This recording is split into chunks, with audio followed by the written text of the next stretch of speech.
विद्यार्थियों, इस क्लास में हम अध्ययन करेंगे सबसे पहले मोहन राकेश की कहानी परमात्मा का कुत्ता। परमात्मा का कुत्ता लेखक की वर्तमान व्यवस्था, राजनीतिक व्यवस्था या यूँ कहें कि लाल फीताशाही राजनीतिक जो अधिकारी है उनकी व्यवस्था और दफ्तरों में, ऑफिसों में होने वाली भ्रष्टाचार, बाबूगिरी, इन सब पर किया गया एक बड़ा कटाक्ष है।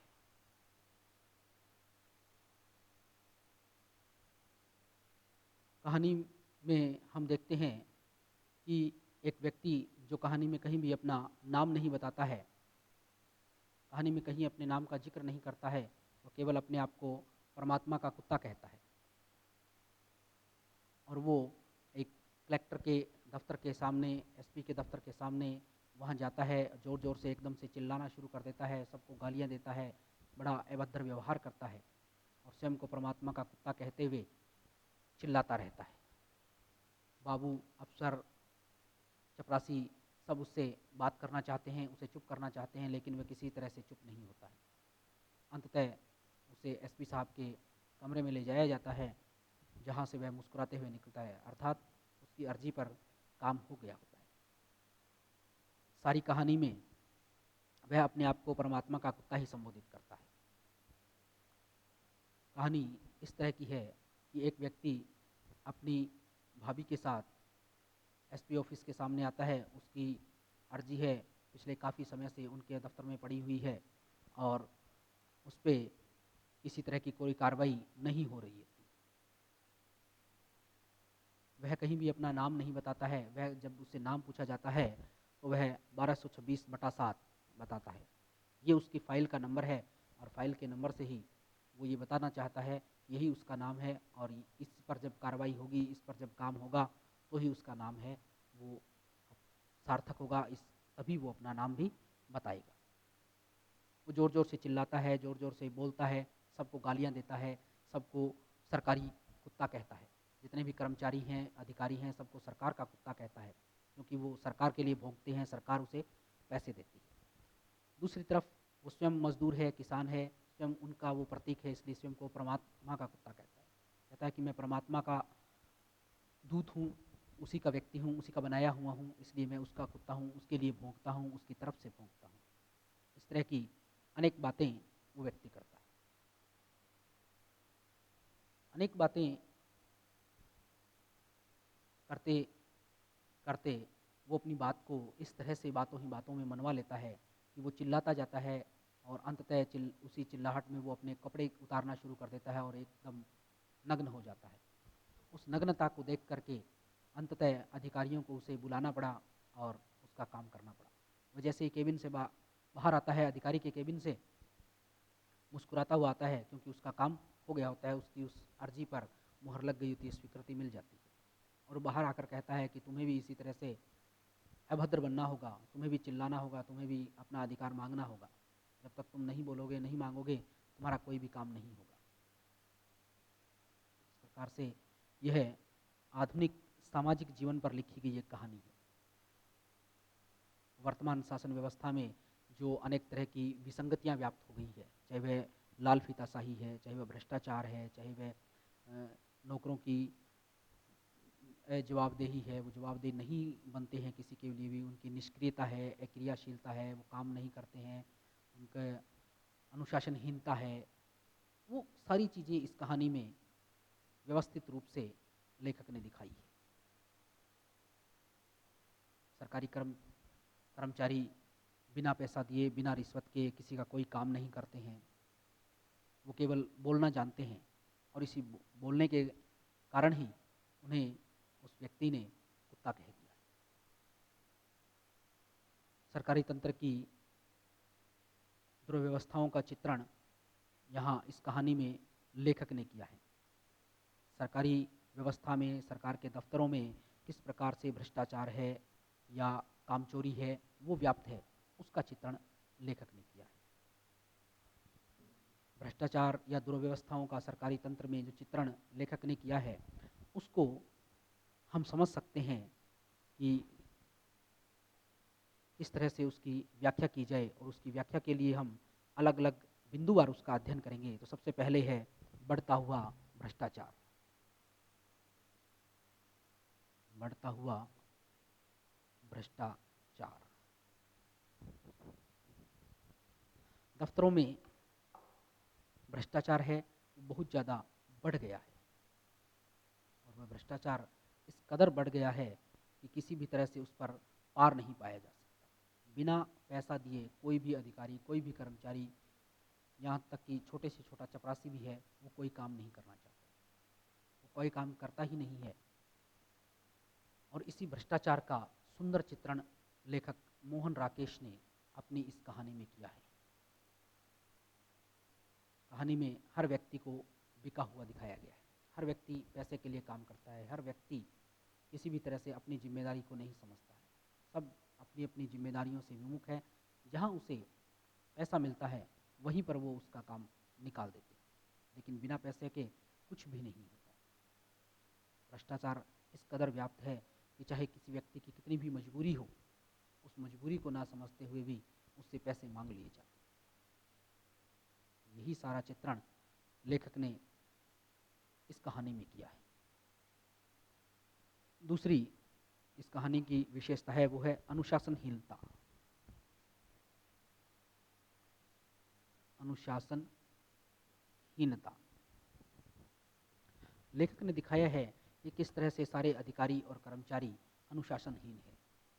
किसी को किसी से कोई सरोकार नहीं है। बाबुओं की कुर्सियां खाली पड़ी हैं, कोई अपना काम नहीं कर रहा है। मेजों के ऊपर फाइलों के ढेर लगे पड़े हैं, लेकिन उनको संभालने वाला कोई नहीं है। कोई चाय पीने गया है, कोई पान खाने गया है, कोई दूसरे बाबू के साथ अपनी आपस की बातें कर रहा है, कोई फ़ोन पर लंबी लंबी पारिवारिक मसले सुलझाने में लगा हुआ है। कोई भी अपनी जिम्मेदारी के प्रति गंभीर नहीं है। अनुशासनहीनता इस कहानी की एक बड़ी विशेषता है। तीसरा है संवेदनाओं का अभाव। संवेदनाओं का अभाव। कहानी में दिखाया गया है कि कर्मचारियों में किसी के प्रति कोई संवेदना नहीं है। वो संवेदना शून्य हो चुके हैं, उनमें संवेदनाएं नहीं के बराबर है। हम देखते हैं कि कर्मचारी जिनको किसी से कोई मतलब नहीं है, जब वो व्यक्ति 1226/7 का जो व्यक्ति है वो किस तरह से चिल्लाता है, कोई उसके पास नहीं आना चाहता, कोई उसे कुछ नहीं कहना चाहता।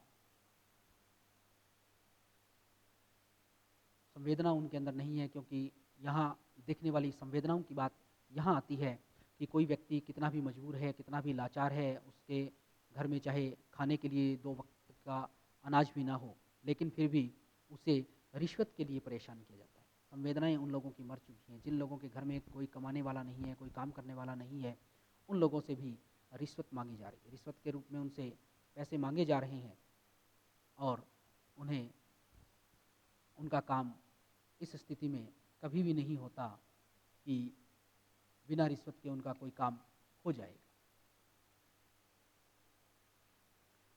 अगली इसकी विशेषता है वो है निष्क्रियता व कार्यक्षमता का ढीलापन। निष्क्रियता व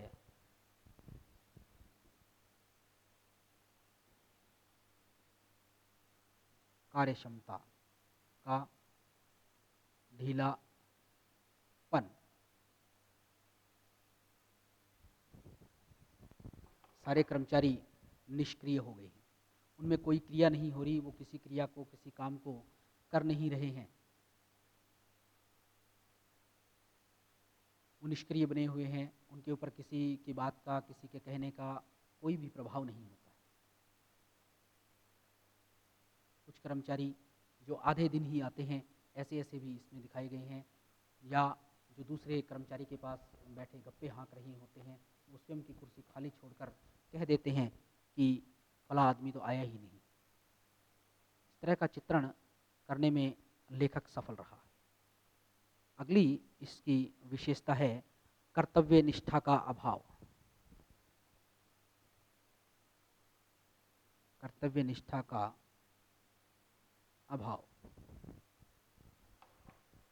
हम देखते हैं कि कर्मचारियों में अपने कर्तव्य के प्रति कर्तव्य निष्ठा नहीं है। वो अपने कार्य को किसी भी रूप में करना नहीं चाहते।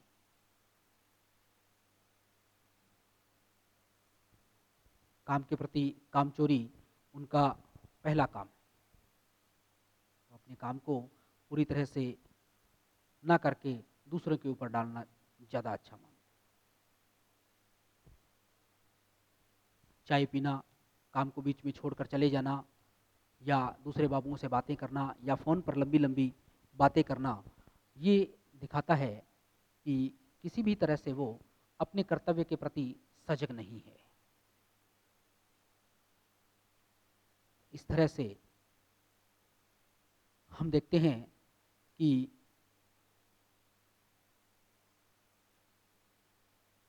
किसी भी प्रकार से कोई भी बाबू है, चाहे कोई भी व्यक्ति है, वो अपने कर्तव्य के प्रति सजग नहीं है, किसी भी तरह से अपने कर्तव्य को निभा नहीं रहा है, किसी भी प्रकार से अपने कार्य को कर नहीं रहा है। और इस तरह से जो हमारे देश के अंदर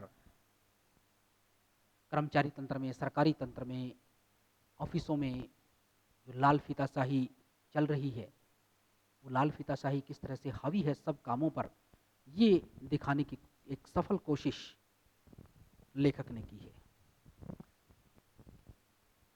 दूसरी कहानी जिसका अध्ययन हम करेंगे वो है बिरादरी बाहर।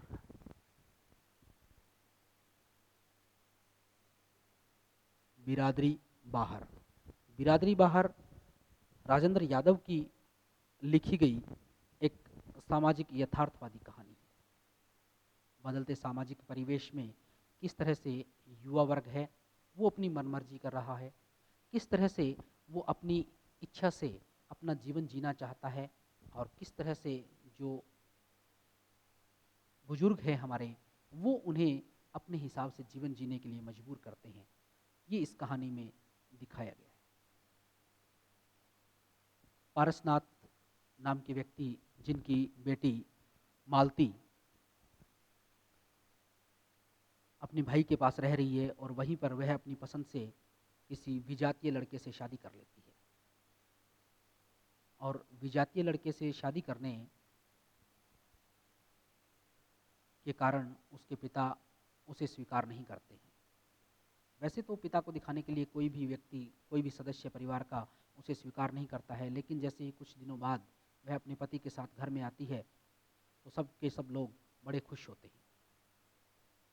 लेकिन पारसनाथ को ये अच्छा नहीं लगता, वो घर से बाहर चले जाते हैं और बहुत देर बाद लौटते हैं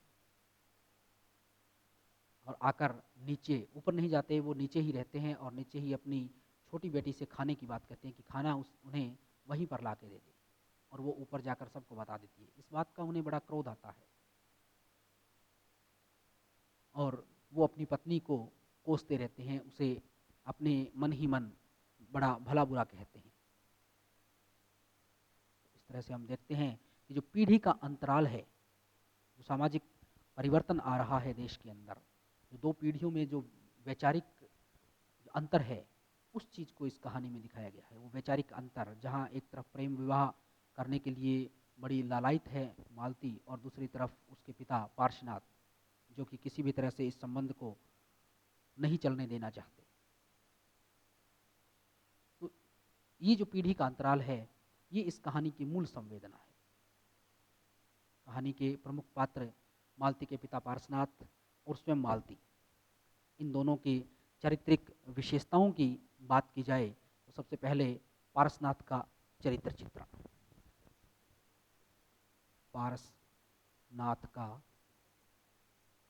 चरित्र चित्रण कि वो किस प्रकार के व्यक्ति हैं, कैसा स्वभाव है उनका। पारसनाथ हैं स्वाभिमानी व्यक्ति हैं। सबसे पहली उनकी विशेषता है स्वाभिमानी व्यक्ति। पारसनाथ एक स्वाभिमानी व्यक्ति हैं। वो इस बात को कभी भी स्वीकार नहीं करते कि उनके बच्चे पाश्चात्य सभ्यता के रंग में रंगे जाएं, अपनी मर्जी से विवाह कर लें किसी भी लड़के से, किसी भी लड़की से, और वो इस तरह के विवाह संबंधों को, इस तरह के प्रेम विवाहों को कभी भी स्वीकार नहीं करते। ये उनके आत्मसम्मान पर, उनके आत्मविश्वास पर, उनके स्वाभिमान पर गहरी चोट करने वाली बात है। लेकिन जब उनकी स्वयं की पुत्री मालती इस तरह से एक विजातीय लड़के से शादी कर लेती है और ये खबर उनको उनके ही बेटे के एक खत से मिलती है, तो सारे घर में बड़ा कोहराम आ जाता है।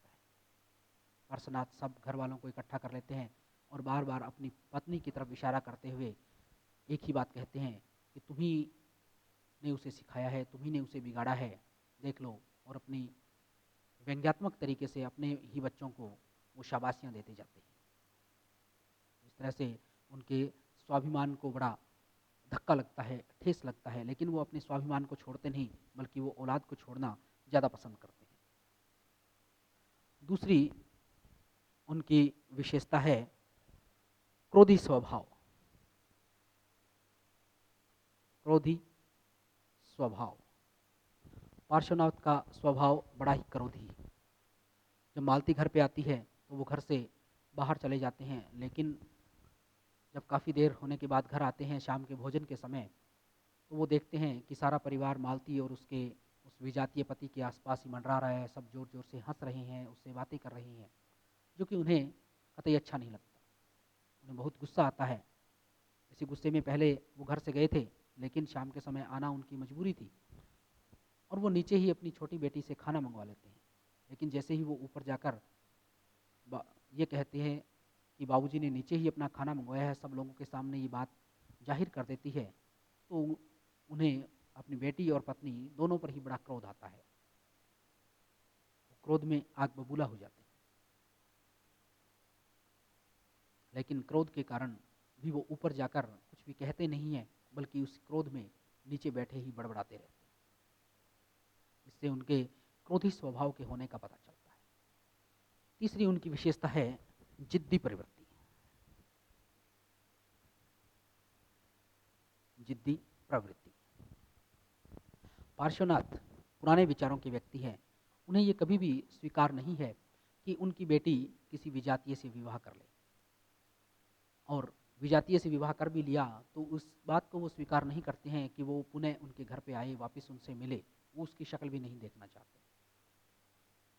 घर के सारे सदस्य जब मालती को अपना लेते हैं, उससे घुलते मिलते हैं, बातचीत करते हैं, हंसते हैं, बोलते हैं, बतियाते हैं, तो भी वो अपनी उसी जिद को लिए बैठे हैं कि उसने एक विजातीय व्यक्ति से शादी की है और इसलिए उसका इस परिवार से अब कोई संबंध नहीं है।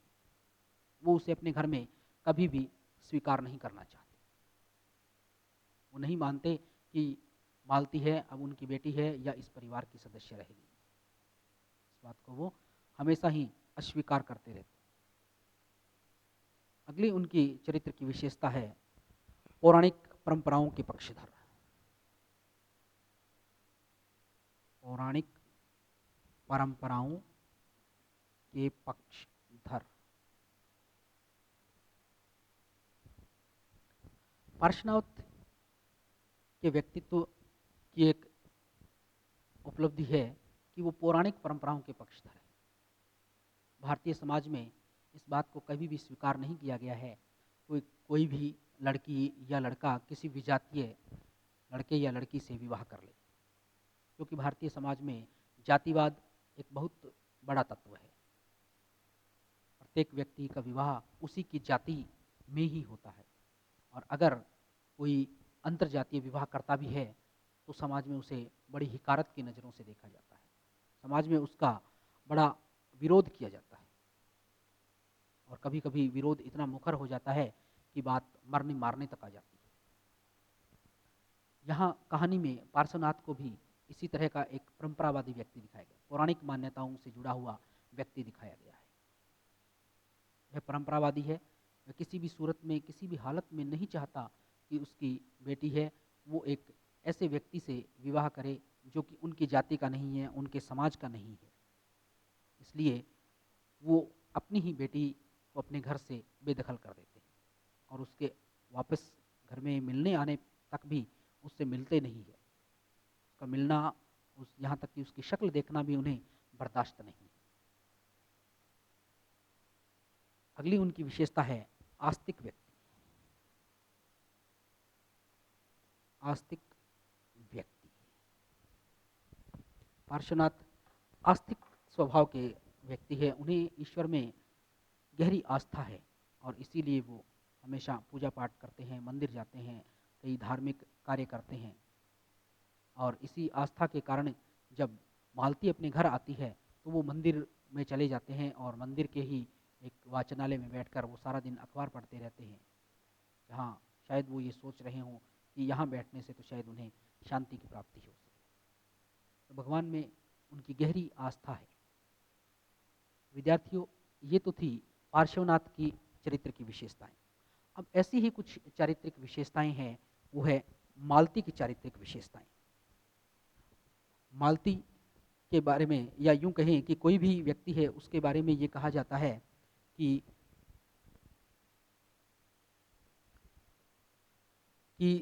जैसे संस्कार उसे मिले, जैसे उसके माता पिता होते हैं, वैसे ही आगे संतान होती है, वैसा ही वो व्यक्ति बनता है।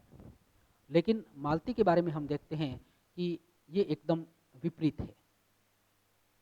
उसके पिता बड़े आस्थावादी हैं, बड़े परंपराओं से जुड़े हुए हैं, बड़े स्वाभिमानी हैं, उनको जातिवाद में उनकी गहरी आस्था है। वो किसी भी तरह से ये नहीं स्वीकार कर पाते कि उनकी औलाद है, उनकी संतान है, वो किसी भी जातीय से विवाह कर ले।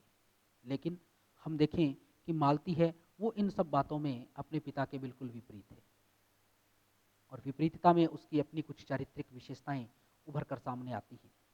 वो चारित्रिक विशेषताएं कौन कौन सी हैं, यहाँ हम अध्ययन करें तो सबसे पहली उनकी विशेषता है आधुनिकता से मंडित। आधुनिकता से मंडित। जहां एक तरफ पारसनाथ पुराने विचारों के व्यक्ति हैं, परंपरावादी है, पौराणिक मान्यताओं के व्यक्ति हैं, वहीं मालती आधुनिकता के भावों से भरी हुई है। उसमें जातिवाद की कोई भावना नहीं है। वो सोचती है कि वो अपना जीवन अपने हिसाब से जिए। जिस व्यक्ति के साथ शादी की जानी है, जिस व्यक्ति के साथ उम्र उसे गुजारनी है, उसका चयन भी उसे ही करना चाहिए, क्योंकि उसके साथ रहना उसे है, जीना उसे है। वो नहीं चाहती कि उस व्यक्ति का चयन कोई दूसरा करे। और इस लिहाज से देखें तो ये एक बड़ा आधुनिक विचार है, क्योंकि भारतीय परंपरा में ऐसा कभी होता नहीं है। प्राचीन काल से ही लड़कियों के लिए उसके वर का चयन उसके पिता ही करते हैं। और इस हिसाब से मालती आधुनिक विचारों की लड़की है। आधुनिकता के विचार उसमें बड़ी गहराई तक भरे हुए हैं और इसीलिए वो बिना किसी को बताए अपने के भाई के पास रहते हुए अपनी इच्छा से अपने लिए वर चुन लेती है। अगली उसकी चरित्र की विशेषता है स्वच्छंद व निडर। स्वच्छंद व निडर। मालती स्वच्छंद लड़की है और स्वच्छंदता के साथ साथ निडरता का भी गुण उसके अंदर है। वह निडर है, उसे पता है उसके पिता क्रोधी हैं, परंपरावादी हैं, वो उसे घर से निकाल देंगे, अनेक तरह से उसे संपत्ति से बेदखल किया जा सकता है, अनेक दूसरी बातें उसके साथ हो सकती हैं। लेकिन फिर भी इन सब बातों को जानते हुए भी वो अपना जीवन बड़ा स्वच्छंद तरीके से, स्वतंत्र तरीके से जीना चाहती है और इसके लिए वो बड़ी निडरता के साथ अपनी पसंद किए हुए लड़के से विवाह कर लेती है।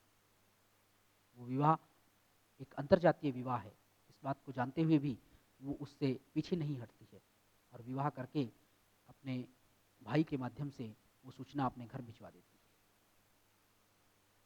अगली मालती की विशेषता है अंतर्जातीय विवाह की समर्थक। अंतर्जातीय विवाह की समर्थक।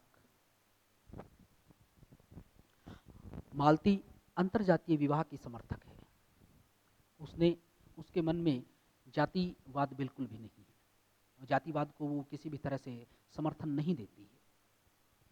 वो स्वयं अंतर्जातीय विवाह करती है। वो स्वयं एक ऐसे युवक से विवाह करती है जो उसकी जाति का नहीं है, बिरादरी का नहीं है, और उससे विवाह करके उसने ये संदेश दे दिया है कि जाति या बिरादरी कुछ भी नहीं है। जहाँ दो व्यक्तियों का मन मिले वही सबसे बड़ी जाति है। चाहती है, वो सोचती है कि जिस व्यक्ति से जीवन के साथ उन्होंने जीवन बिताना है, उसका चयन कोई दूसरा क्यों करे? उस व्यक्ति का चयन भी उनके द्वारा ही होना चाहिए। और इसीलिए वह भाई के पास रहते हुए ही अपने जीवन का फैसला स्वयं ले लेती है। इस तरह से उसने एक अंतरजातीय विवाह को अपनी स्वीकृति दी है, क्योंकि उसने स्वयं उस कार्य को सबसे पहले कर लिया है। सबसे पहले करके वो किसी दूसरे को उससे प्रतिबंधित या उस कार्य को करने से रोक नहीं सकती। इस तरह से हम ये कह सकते हैं कि उसने अंतरजातीय विवाह स्वयं करके दूसरों को भी ये संदेश दिया है कि जाति है वो कोई मायने नहीं रखती है। जिन व्यक्तियों को साथ जीना है, साथ अपना जीवन व्यतीत करना है, उन्हें अगर शादी के बंधन में बंधना है तो वो बंध सकते हैं। उसमें जाति कहीं भी आड़े नहीं आती है, और किसी भी तरह से उस जाति को बीच में लाना भी उचित वो नहीं मानती है। इस तरह से हम कह सकते हैं कि जाति का है जो फैक्टर, वो किसी भी तरह से इसके मन में नहीं आता है। अगली इसकी विशेषता है नारी स्वतंत्रता की समर्थक। मालती नारी स्वतंत्रता की समर्थक है। नारी की स्वतंत्रता का समर्थन वह करती है, और इस तरह से उसने अपनी स्वतंत्रता को दिखाकर नारी की स्वतंत्रता की बात की। वो कहती है कि मैं स्वतंत्र हूँ क्योंकि मुझे अपना जीवन जीना है, किसी दूसरे के फैसलों के ऊपर नहीं, किसी दूसरे के नियमों के अनुसार नहीं, दूसरों के कायदे कानून के अनुसार नहीं। जीवन को वो अपना मानती है, ईश्वर का दिया हुआ मानती है, और इसी आधार पर वो अपना जीवन जीना भी चाहती है। और वो चाहती है कि प्रत्येक स्त्री को इस तरह की स्वतंत्रता मिलनी चाहिए, इस तरह की आज़ादी उसे होनी चाहिए। इस प्रकार वह नारी स्वतंत्रता की भी समर्थक कही जा सकती। अगली उसकी विशेषता है पिता की नजरों में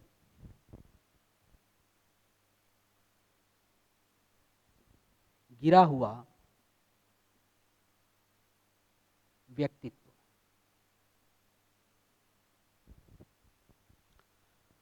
मालती ने अपनी इच्छा से, अपने पसंद से जिस युवक से शादी की, वह एक विजातीय है, और इसके कारण जब ये खबर उसके पिता पारसनाथ को मिली तो वो बड़े परेशान होते हैं, और उनकी नज़रों में उनकी बेटी गिर जाती है।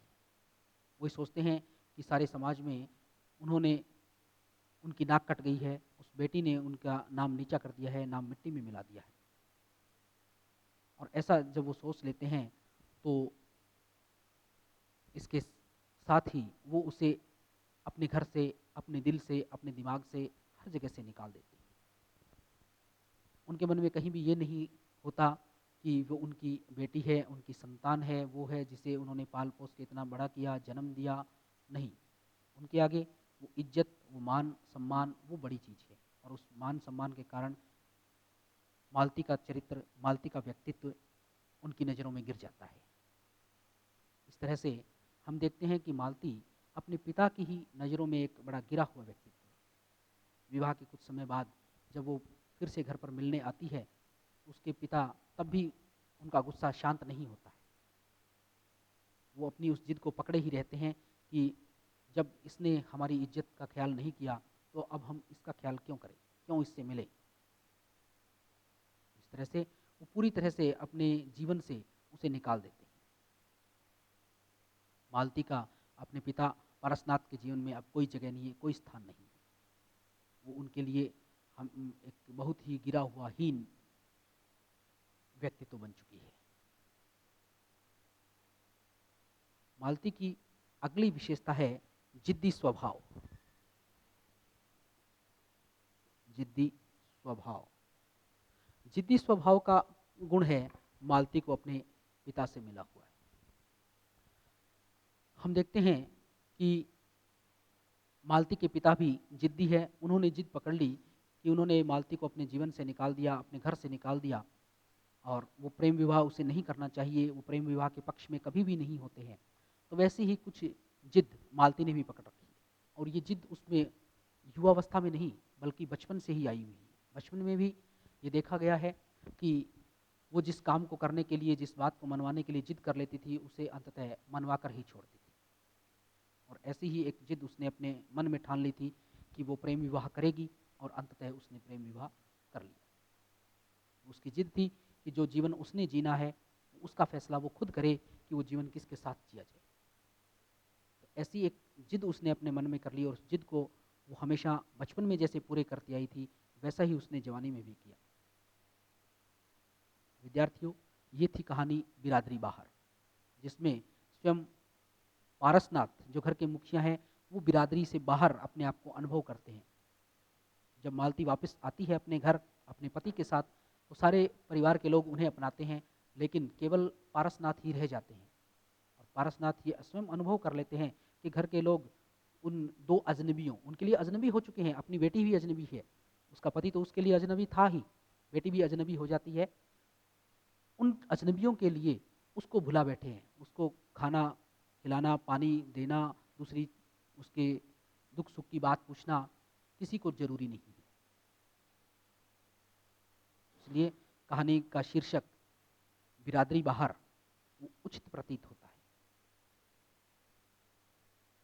अगली क्लास में हम अध्ययन करेंगे कहानी छुटपुटा का। धन्यवाद।